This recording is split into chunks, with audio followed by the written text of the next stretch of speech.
ऋषि दुर्वासा मंदिर का क्या रहस्य है? दूसरा, यह मंदिर कब से उपस्थित है इस क्षेत्र में? तीसरा क्वेश्चन है कि क्या मुगल काल का प्रभाव इस मंदिर पर था? 16वीं शताब्दी में मुगल काल आए हमारे क्षेत्र में, तो क्या उसका भी प्रभाव इस मंदिर पर था? चौथा क्वेश्चन, ऋषि दुर्वासा मंदिर से 1300 धनुष की दूरी पर स्थित माता ऐन्द्री देवी का मंदिर, इनके बारे में क्या रहस्य है? और एक धनुष जो पहले के मापांक थे, अब के मापांक के हिसाब से वो कितनी दूरी पर है? क्या वो एग्जैक्ट मैच भी करते हैं कि नहीं? ये सारी चीजें आज मैं आपके समक्ष इस वीडियो के माध्यम से क्लियर करने वाला हूं। ठीक है, तो आप लगातार बने रहिए और इस वीडियो को एकदम फुल पेशेंस और कहानी की तरह एंजॉय करिएगा, जो कि आपके क्षेत्रों के लिए बहुत ही आवश्यक है। इस वीडियो को बनाने का सिर्फ एक ही मोटो है कि हमारे क्षेत्रवासियों को हमारे क्षेत्र की परंपरा और रहस्यों के बारे में उनको पता होना चाहिए, उनको सूचना होनी चाहिए, उनको जानकारी होनी चाहिए कि ये किताब ज्यादा अधिकतर लोग जैसे कि मेरे पास ही उपस्थित थी कई सालों से, लेकिन मैंने नहीं पढ़ा था। यही है कि द लैक ऑफ क्यूरियोसिटी। अगर हमारे पास क्यूरियोसिटी नहीं है, हम तुम नहीं पढ़ते हैं, तो इसको पढ़ने के बाद मुझे पता चला कि मैं इसको आप सबके समक्ष एक बड़े वीडियो के माध्यम से आप सबके समक्ष इस रहस्य, इस कहानी को मैं आप सबके समक्ष प्रस्तुत करूं। नमस्कार साथियों, सुप्रभात आप सभी को। मेरा नाम वैभव तिवारी और आज मैं पूरी ऊर्जा और जोश के साथ आप सबके समक्ष उपस्थित हो चुका हूं और बहुत ही बेहतरीन जानकारी अपने क्षेत्र के रहस्यों के बारे में आप सबके साथ खोलने वाला हूं। जी हाँ, मैं बात कर रहा हूं ऋषि दुर्वासा मंदिर के बारे और माता ऐन्द्री देवी के रहस्यों के बारे में। बहुत सारी चीज जानने को मिलती है,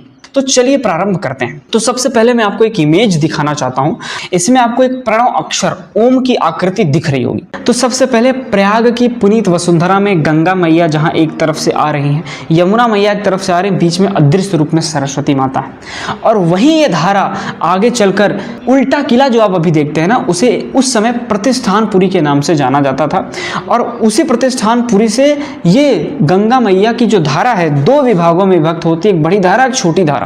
छोटी धारा हमारे इस कछार से होते हुए जाती है, ठीक है, जो ककरा गांव से होते हुए निकल जाती है और आगे चलकर ये दोनों एकजुट होकर वाराणसी की ओर आगे निकल जाते हैं। तो ये पूरा एक आर्किटेक्चर है, ये पूरा एक मानचित्र है जो मैं आप सबको बताना चाह रहा हूं, क्योंकि पूरी कहानी, पूरा रहस्य इन्हीं पर निर्भर करता है। तो चलिए कहानी को शुरू करते हैं। तो सबसे पहले हम बात करते हैं कि ये बात है द्वापर युग की। जो सबसे पहला क्वेश्चन आपका खत्म होता है कि मंदिर कब से उपस्थित है? मंदिर द्वापर युग से उपस्थित है। आप सब इसको दिमाग में बैठा लीजिएगा। और वो भी श्री कृष्ण जी से संबंधित है ये कहानी।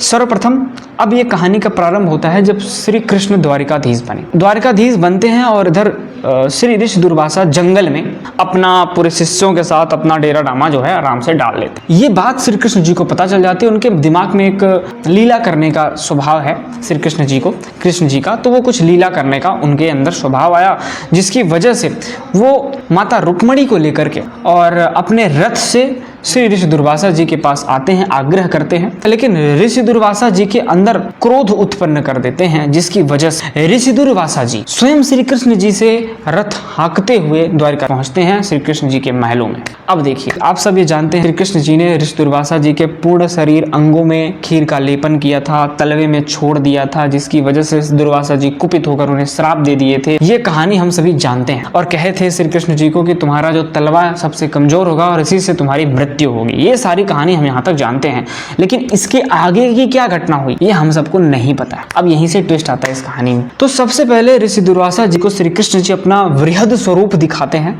वो रसंख गदा वाली मतलब बड़ी लंबी स्वरूप दिखाते हैं, जिससे ऋषि दुर्वासा जी को यह पता चल जाता है कि साक्षात भगवान है। तो उनके अंदर एक क्षोभ उत्पन्न होता है कि मैं किसको श्राप दे दिया। उनके अंदर एक पश्चाताप की अग्नि जलने लगती है, जिसकी वजह से वो द्वारिकापुरी से सीधा प्रयागराज आते हैं, भरद्वाज आश्रम। आप सब प्रयागराज में जो भरद्वाज आश्रम देखते हैं, वहां से आने के बाद उनसे वो सारी घटना बताते हैं और वो श्री कृष्ण जी की लीला को जान जाते हैं भरद्वाज मुनि, और उनसे कहते हैं कि अगर आपके अंदर पश्चाताप करने का और अपने पश्चाताप करने का भाव जाग रहा है तो सिंपल आप काम क्या करो कि जपहु जाय संकर्षित नामा, शंकर जी का आप जाइए नाम जप करिए, उनकी आराधना करिए, जिसकी वजह से दुर्वासा जी प्रयागराज से पूर्व की ओर चल देते हैं। वही कछारे पगडंडी पकड़ के चलते चलते शाम हो जाती है, तो संध्या करने के लिए रुकते हैं और वहां पे स्नान करते हैं और साथ में देखते हैं कि यहाँ पे एक प्राचीन शिव जी का मंदिर, द्वापर युग की मैं घटना बता रहा हूँ, तब से शिव जी का मंदिर ऑलरेडी था। शिव जी का मंदिर है और वहां पे वो रुक जाते हैं उस दिन, और उसी दिन उनको शिव जी का साक्षात्कार होता है, दिखते हैं शिव जी, उनको दर्शन देते, ठीक है। तो वो वही रुक जाते हैं और यज्ञ हवन करना प्रारंभ कर देते। और उस समय ये गाँव का नाम ककरा नहीं था, ककराह था। ठीक है, क्या था, ककराह। तो उस ककराह गांव में वो रुकते हैं, अपनी पूजा आराधना आरंभ करते हैं। अब खेल आगे बढ़ता है जो कि माता ऐन्द्री जी से संबंधित है, जहां पे मैं बोला ना कि दुर्वासा आश्रम से 1300 धनुष दूर पर स्थित माता ऐन्द्री जी का निवास है। तो अब सबसे पहले मैं धनुष का मापक आपको समझा दूं, फिर इस वीडियो को कंटिन्यू करते हैं। तो धनुष का जो मापांक यहाँ पे 1300 धनुष लिखा है इस किताब में, ठीक है। 1300 धनुष मतलब एक धनुष बराबर 1.8 मीटर, 1.8 मीटर। जब मैं 1.8 मीटर को 1300 से गुणा करता हूं तो अंक आ जाता है 2340 मीटर, ठीक है। लगभग 2.4 किलोमीटर के हिसाब से इसे लिखते हैं। अगर मैं मोटा मोटा देखूं तो 2.5 किलोमीटर। तो दुर्वासा जी की जो बीच की दूरी है लगभग 2.5 किलोमीटर, जो कि एग्जैक्ट मैच करती है। अब हम आगे चलते हैं कि इधर श्री ऋषि दुर्वासा जी की तपस्या चल रही है और इन्हीं तपस्या को भंग करने के लिए दो दैत्य, जिनका नाम है दुर्मिल और धनु, दो दैत्य, दुर्मिल दुमदुमा गांव का रहने वाला था और जो धनु था दांदुपुर का था। अब भैया ये भी बता दीजिए कि दांदुपुर कहाँ है इस समय। दांदुपुर आपका फाफामऊ के आसपास। अब बात करते हैं दुमदुमा गांव, ये जो लीलापुर के दक्षिण साइड में अगर हम जाएं, जो कि इस समय जलमग्न है। तो वो राक्षस, एक राक्षस दुमदुमा का था और एक राक्षस दांदुपुर का। ये दो राक्षस की प्रवृत्ति यही थी कि यज्ञ को विध्वंस करना। श्री ऋषि दुर्वासा जी जब यज्ञ या प्राचार्य जब यज्ञ और हवन करना प्रारंभ करते थे तो ये आके उनके यज्ञ हवन को विध्वंस करते थे। तो उसी समय ऋषि भरद्वाज अपने शिष्य का पता लगाने के लिए कि मेरा शिष्य भी है कहाँ, पूर्व की दिशा में आते हैं और यही स्थल ककराह गांव में अपने शिष्य से मिलते हैं। तो मिलने के बाद श्री ऋषि दुर्वासा जी उनसे बोलते हैं कि ये दो राक्षस हमें परेशान कर रहे हैं, हमारे यज्ञ और हवन को नहीं होने दे रहे हैं। तो इसी वजह से वो आवाहन करते हैं इंद्रदेव का। इंद्रदेव आते हैं, उनके अंदर में वो क्रोध उत्पन्न हो जाता है कि इन राक्षसों के प्रति।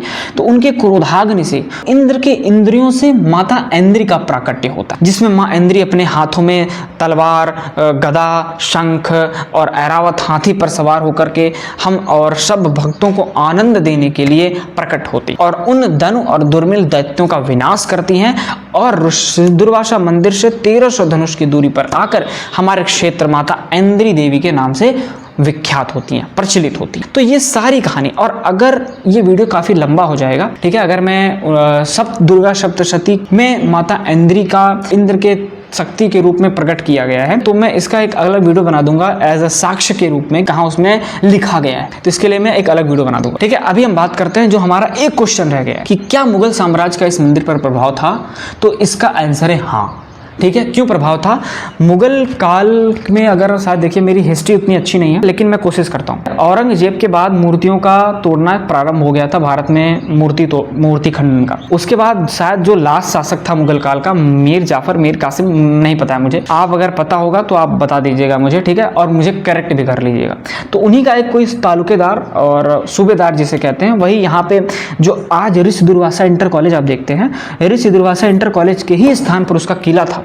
और उसी मुगल काल के होने से हम लोग के यहाँ की होली, जो होली होती है वो ऐतिहासिक होती है, क्योंकि मुगल काल के शासकों ने ही ऐसा कुछ कार्यक्रम इस क्षेत्र में, ऐसी उन्हीं की वजह से ऐसी घटना घटी जिससे हमारी होली शौर्य दिवस के रूप में मनाई जाती है, ठीक है। हम लोग विजय दिवस के रूप में इस होली को मनाते हैं। होली तो नॉर्मल खेलते ही हैं, लेकिन विजय दिवस के रूप में आप भाला तलवार लेकर, क्योंकि हम लोग चढ़ाई कर दिए थे भाई उनके मुगल साम्राज्य के ऊपर। और क्योंकि अब इसके पीछे भी मैं एक वीडियो बना दूंगा आपको, इसकी भी कहानी मैं आपको बता दूंगा, जो कि ऋषि दुर्वासा इंटर कॉलेज के ऊपर आज भी हम लोग जाकर पीछे जूता चप्पल डंडे से पीटते हैं, ठीक है, उनके तालुकेदार की निशानी को पीटते हैं कि तू इतना क्रूर था। तो ये पूरी कहानी हमारे क्षेत्र के, हमारे रहस्यों से भरी हुई। दुर्वासा मंदिर में आपको क्लियर बता दूं, रहस्यों से भरा हुआ। सबसे पहले इस एरिया में आपको सूर्य घड़ी देखने को मिली।